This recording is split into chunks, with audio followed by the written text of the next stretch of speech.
자, 여러분 반갑습니다. 지금부터 여전자 10주차 2강 계속하도록 하겠습니다. 1강에서 관계 대비의 물리적 메커니즘과 열 경계층에 대해서 설명을 드렸어요. 열 경계층과 관련해서 우리가 프렌틀 넘버 경계층 두께와 관련이 됐는데 프렌틀 넘버에 대해서 잠깐 다시 생각하고 이제 이 평판 위의 평행이동으로 들어갑시다. 프렌틀 넘버는 뭐라고 했어요? PRAND, TL. 프렌틀이라는 사람이 이제 큰 기여를 해서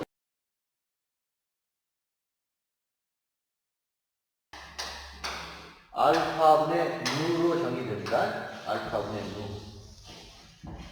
알파는 뭐예요? 알파는 열 확산율. 열 확산율 또는 열 확산도라고 하고, 열 확산율 또는 열 확산도. 책에서는 확산율 했죠? 열의 분자 확산율. 엄밀하게 하면 이제 열이 분자적 관점에서 열의 분자 확산율. 열이 확산된다는 건 뭐예요? 그 열이라고 하는 것은 그 안에 있는 유체의 그 분자들, 또 고체도 상관없어요. 임의의 물체 분자들이 에너지를, 열을 가지고 있다는 것은 각 분자들이 더 많은 운동 에너지를 가지고 있는 거죠. 공기로 생각해봐. 기체. 이쪽이 뜨겁고 저쪽이 차갑다. 그럼 뜨거운 쪽에 공기의 열이 차가운 쪽으로 계속 간다는 뜻은 무슨 뜻이냐면, 뜨거운 쪽에 있는 공기 분자들은 더 많은 속도 에너지를 가지고 있죠. 직선 운동, 회전 운동, 이게 공기 분자를 만약에 이렇게 생각해보면 N2 아령처럼 생각해보면 이 공기들이 뜨거운 쪽에서는 더 빠른 속도로 지나갈 거예요. 차가운 쪽에 비해서. 그 다음에 또 이 회전도 할 수 있고, 직선 운동, 회전 운동, 또 바이브레이션, 진동 운동, 이 세 가지 모드로 즉 운동 에너지를 가지고 있는데, 이 운동 에너지가 크면 뜨겁다라고 하는 거예요. 그래서 운동 에너지 큰 친구들이 상대적으로 작은 친구들을 딱 만나서 운동 에너지를 전달하는 것이 열이 전달되는 거예요. 그게 우리가 앞에다 배웠던 거죠. 그 다음에 위에 누는 운동량 확산율이죠. 운동량 확산율. 운동량의 분자 확산율, 정확하게 하면 운동량의 분자 확산율. 그래서 열 확산율 알파는 다시 풀었으면 정의가 열 전도도 나누기 rho CP. 어떤 물질의 열 전도도 나누기 물질의 열 보관 능력, 열 저장 능력. 그래서 열 저장 능력에 비해서 인접하는 그 분자로 열을 더 잘 전달하면 확산도가 크다, 확산을 잘 시킨다 라고 할 수 있어요. 또 열 전도도가 같아도 자기가 간직하고 있는 열 저장 능력이 작으면 어쨌든 확산도가 큰 거예요. 그러니까 항상 비교할 때 자신이 보관하는 열 저장 능력 대비 옆으로 얼마나 더 많이 확산시키느냐, 이렇게 정의된 값이야. 알겠어요? 운동량 확산율은 U는 점성 나누기 밀도예요. 점성이라는 건 사실은 운동량이 옆으로 전파되는 거 하는 거지. 점성. 그러니까 마찬가지로 이렇게. 그래서 만약에 열이 확산되는 율과 운동량이 확산되는 율이 같다면, 즉 프렌틀 넘버가 1이라면 열 경계층이 이렇게 확산되어 나갈 때 온도 경계층도 동일하게 되는 거죠. 프렌틀 넘버가 1이면. 만약에 프렌틀 넘버가 1보다 크다. 그러면 어떻게 될까? 이게 지금 이 바운더리 레이어 두께가 모멘텀 바운더리 레이어가 이렇게 생겼다. 근데 프렌틀 넘버가 1보다 크다. 그런 건 뭐야? 여기 운동량 확산에 비해서 열 확산이 작은 거니까 그쵸? 작은 거니까 이렇게 돼야 되겠네. 델타 T, 서멀 바운더리 레이어는 더 작아야 되겠죠? 여기에 더 확산이 잘 될수록 더 두꺼워지니까 이렇게 되는 거고. 만약에 프렌틀 넘버가 1보다 작다 하는 것은 알파분의 누에서 알파가 크다는 거지. 네? 알파가 훨씬 크다는 거니까 그때는 열 경계층이 훨씬 큰 거예요. 이렇게 델타 T 이렇게. 여기는 델타 T하고 델타 T가 같은 거고, 여기 델타 T가 델타 M보다 큰 거고, 여기 델타 T가 델타 M보다 작은 거고, 그래서 요때가 델타 T가 큰 거니까 여기에 프렌틀 넘버가 1보다 작은 거고, 그쵸?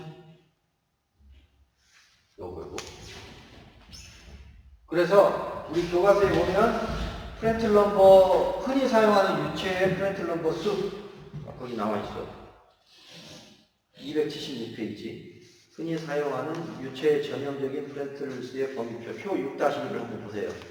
프렌틀 넘버가 굉장히 작은 거 있어. 굉장히 작은 거. 자.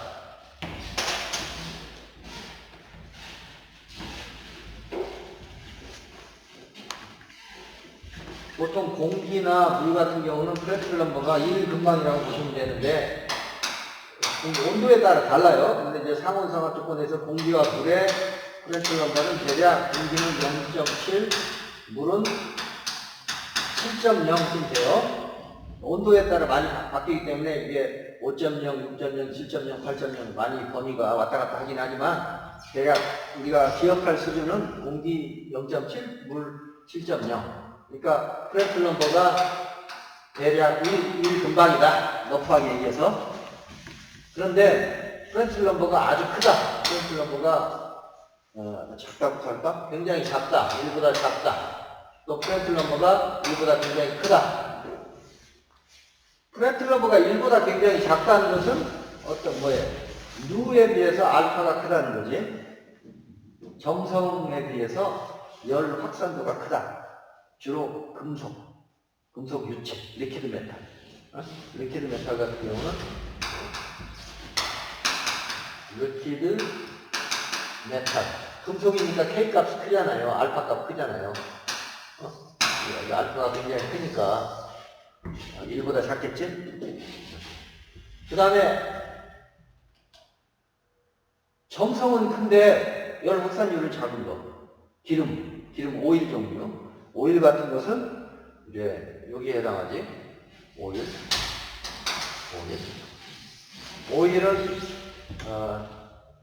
하이 프렌틀 넘버가 되죠. 하이 프렌틀 넘버.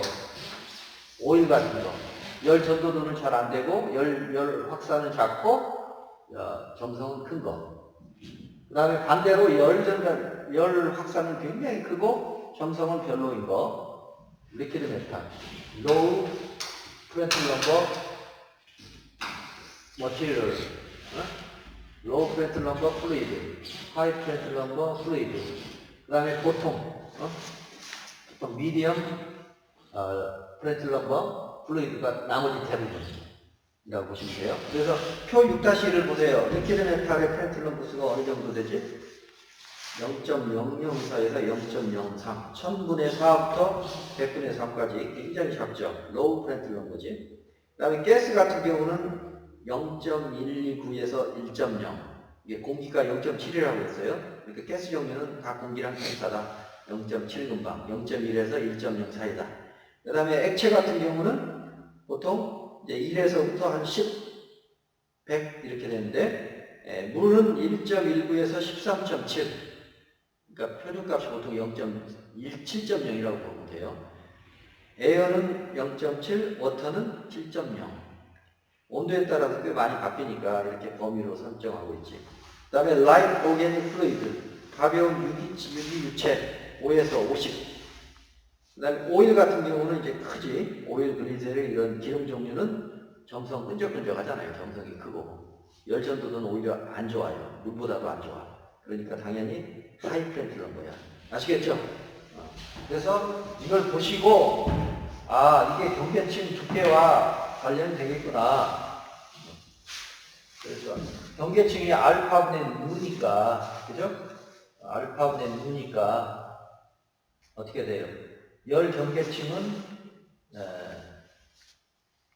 오일에 대해서 생각해보면, 액체 금속과 오일에 대해서 생각해보면, 열 경계층은 속도 경계층에 대해서 액체 금속에서는 더 두껍고 오일에서는 더 얇다. 열 경계층이 액체 금속에서는 더 두꺼워야 되겠죠. 아까 말한 것처럼 액체 금속에서는 로우 프렌트 넘버니까, 그렇죠? 알파분의 프렌트 넘버가 알파분의 누니까 맞죠? 그래서 그런 얘기를 보고 좀 이해를 하시면 되겠어요. 우리 276페이지에 프렌틀스 정의와 설명이 좀 나와 있잖아요. 보고 계시죠? 책을 놓고 강의를 드세요. 그래서 그 옆에 표 6-1에 많이 쓰는 프렌틀 넘버 범위가 나와 있고, 그래서 리퀴드 메탈은 프렌틀 넘버가 아주 작다. 가스는 한 1보다 좀 작다. 물은 1보다 좀 크다. 그래서 공기는 0.7, 물은 7.0 이렇게 기억을 하시라고 그랬어요. 그다음에 오일이나 글리세린은 이제 점도가 많고 열 전도는 작으니까 프렌틀 넘버가 굉장히 크다. 알파분의 누에서. 그래서 그 설명 부분에 오일, 하이 프렌틀 넘버인 경우에는 열은 운동량에 비해서 액체 금속에서는 열이 빠르게 확산되고 오일에서는 매우 느리게 확산된다. 맞죠? 그래서 결과적으로 열 경계층은 빠르게 확산되니까 두껍죠. 열 경계층이 액체 금속에서는 더 두껍다. 오일에서는 얇다. 경계층이 열 경계층, 이제 운동량 경계층이 이렇게 됐다고 쳐봐요. 이 두께를 지배하는 것은, 이게 델타 M이면 두께를 지배하는 것은 뭐야?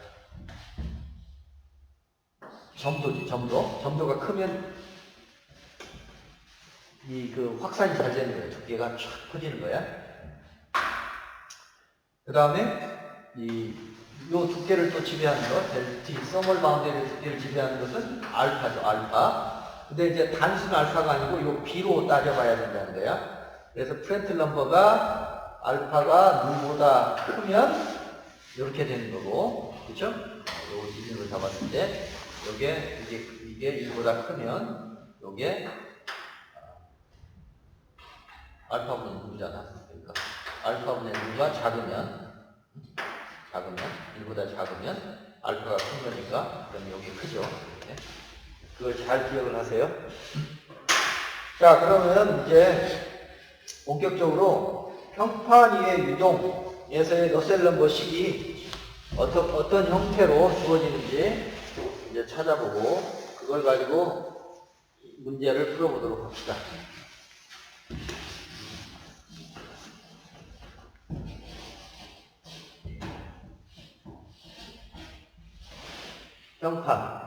평판 위의 유동.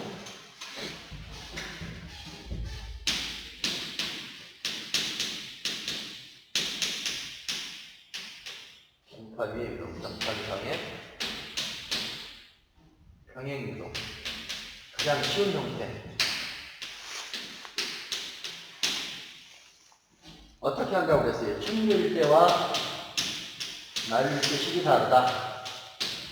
충류일 때 국속값, 위치에 따라서 변하는 값과 평균값, 전체 평균한 값, 식이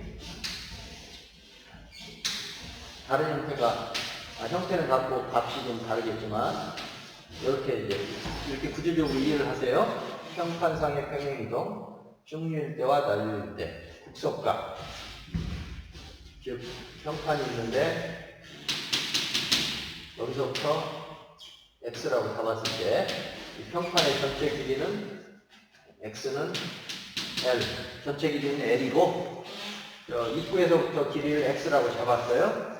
그럼 얘가 이제 충류일 때는 이렇게 바운더리가 자라겠지. 평판이니까 계속 외부 이동이니까 바운더리에서 계속 자라요. 이게 만약에 충류 조건이다. 그러면 바운더리가 쭉 이쁘게 쭉 자라겠지? 이런 상황. 즉, 이럴 때, 충류 이동일 때, 열전달 개수는 어떻게 되나? 열전달 개수는 이렇게 떨어지겠죠? H값은 저식. 이 러셀 넘버 x의 함수로 러셀 넘버 여기 x고 여기가 러셀 넘버라고 하면 이 식이 어떻게 되겠느냐? 측류일 때는 레이놀스 넘버의 0.5승 그리고 프렌틀 넘버에는 3분의 1승 이렇게 됩니다. 그 다음에 여기 상수값은 우리 교과서에 217페이지 보면 0.332 이렇게 있어요. 0.332 첫 번째 요 조건 러셀 넘버는 x의 함수로 길이방이 나온 러셀 넘버가 이렇게 떨어지죠. 이것은 0.332 레이놀스 넘버의 0.5승 이때 레이놀스 넘버도 그 위치점에서 x점에서의 레이놀스 넘버 이게 조금 헷갈릴 수 있어요. 그래서 문제를 이제 풀어봐야 되는데 0.332 레이놀스 x 즉 요만큼 왔을 때의 요 h 값을 구하고 싶다. 그러면 길이를 x 이 길이에 대한 레이놀스 넘버 수 레이놀스 넘버 u분의 rho v l인데 l 대신에 x를 써야 되는 거예요. 이렇게 알겠어요? 요 값을 알고 싶은 거니까. 만약 x가 5일 때는 이가 x가 10일 때는 레이놀스 넘버가 커지는 거지. 그때는 이 값을 대입해야지 러셀 넘버가 나오는 거죠. 그래서 여기 레이놀스 넘버 x 그래서 국소값이야. 로컬 밸류 로컬 러셀 넘버는 로컬 레이놀스 넘버의 0.5승 그 다음에 프렌틀 넘버는 물성이니까 위치하고 상관없죠. 물성은 그냥 그대로 3분의 1승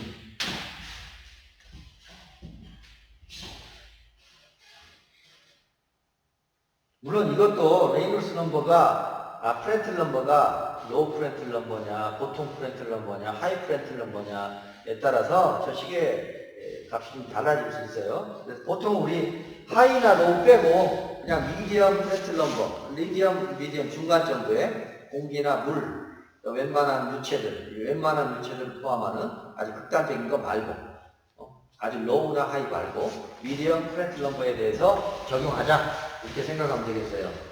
교과서에서는 프렌틀 넘버가 0.6보다 크다 큰 조건에서 이걸 써라 이렇게 나와 있으니까 공기를 포함해서 공기, 물 이상은 다 쓸 수 있다는 거지. 특별히 언급이 없으면 그냥 보통 수준의 프렌틀 넘버라고 보시면 되겠습니다. 그 다음에 난류일 때는 여기가 난류 조건이면 여기가 이제 달라지겠지. 레이놀스 넘버의 0.8승으로 달라져요. 커져요. 여기 0.5승인데 0.8승. 보이나? 화면에? 숫자가? 보이죠? 0.8승, 0.5승. 나머지는 프렌틀 넘버의 효과는 어차피 물성이니까 알파분의 누가 이건 달라질 이유가 없고 여기 이제 숫자는 달라져야 되겠죠? 러셀 넘버 교과서의 277페이지에 나와 있는데 0.0296 0.0296 이렇게 됩니다. 이 조건이 이제 난류 조건이다. 물론 처음부터 난류 얘기는 없으니까 대략 이렇게 생각하시면 돼요. 처음에는 항상 측류일 수밖에 없겠지. 레이놀스 넘버가 작으니까 x가 작으면 해당하는 레이놀스 넘버 작고 그럼 측류일 수밖에 없어요. 그러니까 아주 전체 프리스트링 밸런스가 무지무지하게 커도 이 앞부분 얼마는 측류야. 그러겠지. 여기 노슬립 컨디션 때문에. 그렇지만 전체 어쨌든 프리스트링 밸런스가 굉장히 크면 여기 측류 가다가 이제 금방 난류로 쫙 가는 거니까 그냥 전체를 난류로 봐도 되는 거지. 만약에 우리가 다루는 요 길이에 측류 한 절반, 난류 한 절반 이렇게 있다. 그럴 때는 이제 측류식과 난류식을 구분지어서 해야 더 정확할 거고 난류가 훨씬 커서 초반에 측류였다가 바로 난류로 갔다. 그러면 그냥 난류라고 보자는 거지. 그랬을 때는 이 식을 쓰면 돼요. 아시겠어요?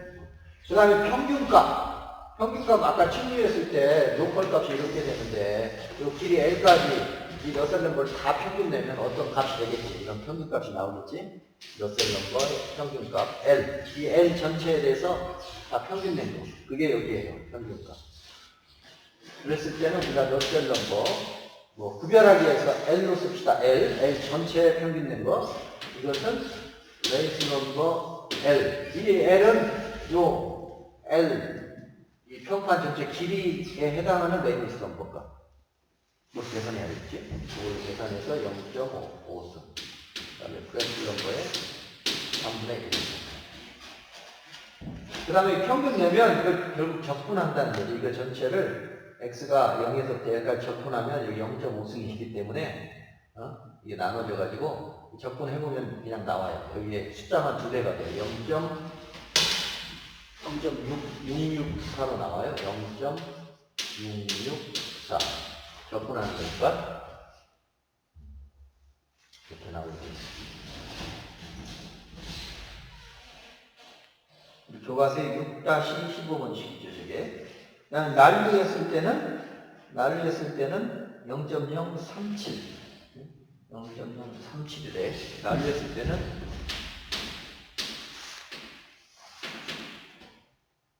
여기 레이놀스 넘버에, L에 대한 레이놀스 넘버에 0.8승 그대로 가고, 프렌치 넘버에 3분의 1승도 가고, 여기 앞에 숫자도 결국 얘를 길이 방향으로 적분하는 거예요. 이렇게 적분해보면, 아까 이 0.5승 적분하면 이제 0.5분의 1에서 2배가 된 건데, 여기 0.8이니까 그건 아니겠지. 그래서 여기에 이제 값이 좀 커져요. 커지는데 2배로 커지는 건 아니고, 0.037로 변해. 이게 0.037. 0.037. 그래서 만약에 시험을 클로즈북으로 냈다. 그러면은 그냥 이건 암기를 해서 했어야 되는데, 제가 시험 어떻게 볼 건지 말씀드렸죠? 오픈북으로 낼 거니까 저걸 굳이 뭐 암기할 필요는 없는데, 그래서 제가 형태가 어떻다. 구조적으로 이해를 하셔야 돼요.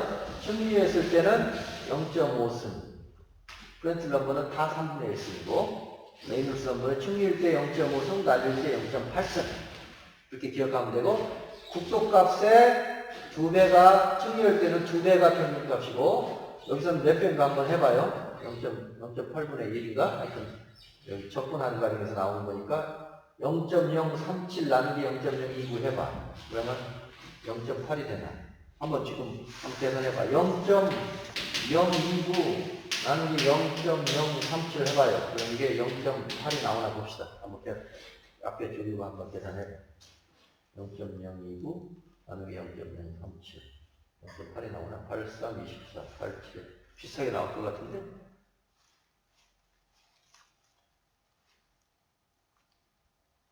맞죠? 네. 그러니까, 이제 평균값, 이 평균값은 이 국도값을 얘를 전체 x는 0에서부터 l까지 적분하니까 적분하는 과정에서 요거 다 프라피티 상수고, 그렇죠?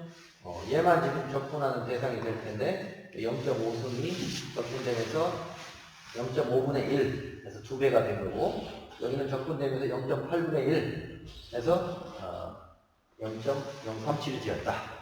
이렇게 이해를 하시면 돼요. 여기는 2배, 여기는 0.8분의 1, 한 1.2배쯤 되겠네요. 이해됐죠?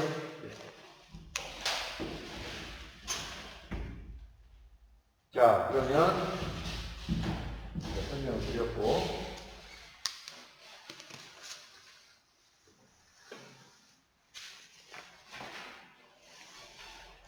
자, 그러면 이제 침류와 난류를 어떻게 판단하느냐?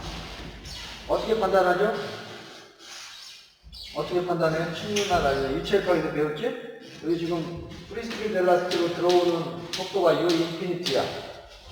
자, 저 정보가 주어져 있어. U를 알려주었어요.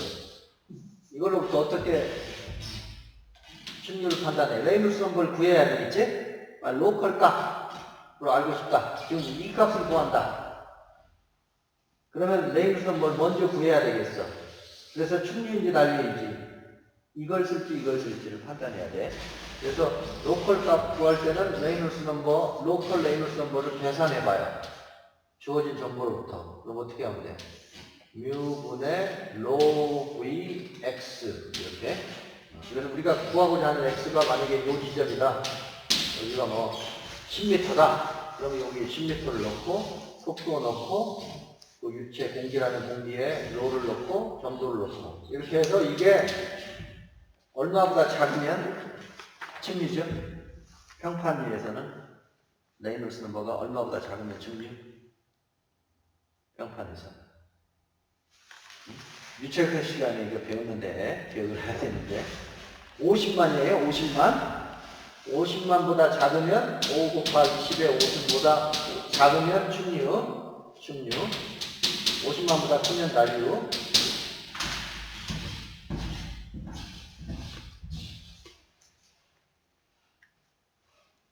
277페이지에, 그죠? 6-12번씩에 나와있죠. 이제 상식적으로 알고 있어야 돼. 평판의 이동에서는 크리티컬 레이놀스 넘버라고 해서 충류에서 난류로 변하는 순간에 레이놀스 넘버를 우리가 임계 레이놀스 수 또는 크리티컬 레이놀스 넘버라고 하죠. 평판에서는 그 숫자가 커요. 50만. 그 다음에 관내 이동에서는 숫자가 작아. 2300. 2300은 들어봤을 거야. 그죠? 기억나는데 50만. 왜 이렇게 차이가 날까?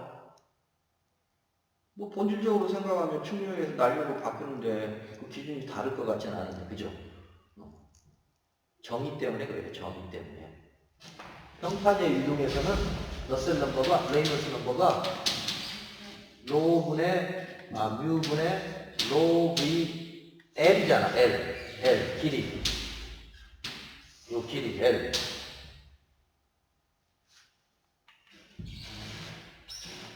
외부 이동에서는. 근데 내부 이동에서는 레이놀스는 정의가 뭐야? 특성 길이가 요 내경이잖아. 내경 D. 뮤분의 로 V D. 그쵸? L은 보통 굉장히 커요. D는 굉장히 작고. 그래서 그런 거지. 특성 자체는 똑같아. 그러니까 얘가 이걸로 계산했을 때 50만이 이걸로 계산했을 때 2300하고 유동 특성은 동일해진다고 보면 돼요. 알겠어요? 정의가 이렇게. 그래서 어떤 연구자들은 이거 좀 일관성이 없다. 특성 길이를 뭔가 새로운 걸로 만들어서 외부든 내부든 동일하게 임계값이 설정되는 뭔가 만들어보자. 이런 연구하는 분들도 있어요. 그럼 너무 또 복잡하니까 그냥 관습대로 외부 이동할 때는 특성 길이를 요 판의 길이로 하고 내부 이동할 때는 직경으로 한다. 이게 그동안 써왔던 거기 때문에 그냥 쓰는 거예요. 편리성을 위해서. 숫자가 많이 다른다는 거에 혼동해서는 안 돼. 평판 유동에서는 이게 길이가 기니까 레이놀스 넘버가 일단 큰 값이 나오고 그 큰 값으로 나올 때 50만보다 크면 난류, 50만보다 작으면 충류라고 얘기를 해요. 그 다음에 관내 유동에서는 또는 덕트 유동처럼 내부 유동에서는 레이놀스 넘버가 특성 길이를 L로 잡은 게 아니고 D로 잡아요. 내경으로.